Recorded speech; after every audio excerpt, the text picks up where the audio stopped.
If you have issues with mobile data not working properly on Realme Note 7T, then here's what you can do in order to try to solve these issues. So first of all, we're gonna go to settings, and we can start by going to connection and sharing. And over here, you should be able to find the airplane mode, which of course should be disabled if you want to use mobile data. You want to just check if perhaps you didn't turn it on by accident. After that, we're gonna go back and we can go to mobile network. And here, of course, we want to make sure that mobile data is enabled.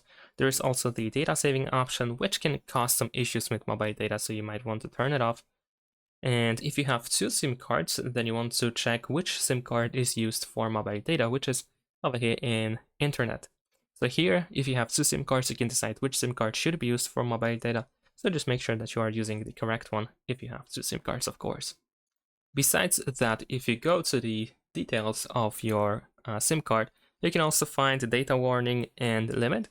And of course, if you have some sort of limit set up, then this can also be the issue of when you, for example, lose access to mobile data, when it automatically turns off. Usually you are informed about it when you reach the limit, but if you want to get rid of the limit, then of course you can disable it over here, or you can customize it a little bit. And the same goes with the warning, by the way.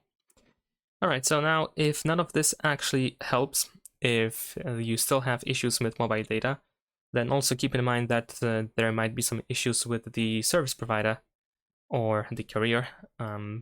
They can have some issues with their servers, there might be an outage or something, there might be worse signal or something.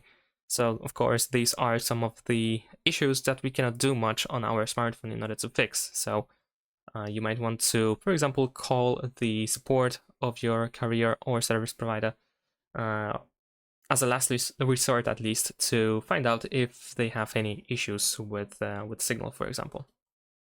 But before you do that, there's also one more thing that we can do on our smartphone. More precisely, we need to go to System and Update, and then over here go to Reset Phone, and you should be able to find Reset Network and Bluetooth settings. So over here, we can reset these settings as they are named over here. And unfortunately, we cannot really separate these three things. So if you decide to reset, you will not only reset your mobile network settings, but you will also reset Wi-Fi and Bluetooth, which means that you will have to reconnect to your Wi-Fi networks and all your Bluetooth devices. But it is definitely worth resetting these networks because they quite often are helpful and they can solve some issues. And after that, once you reset these settings, go back to mobile network and double check if everything is set up as it should be. But maybe even before you do that, just check if mobile data is enabled and the correct SIM card is selected if you have two SIM cards. And then if it works, then you can try to slowly make changes if you made any, because maybe one of your changes actually can cause some issues with mobile data not working properly. And that's pretty much it. Thanks for watching, leave a like and subscribe.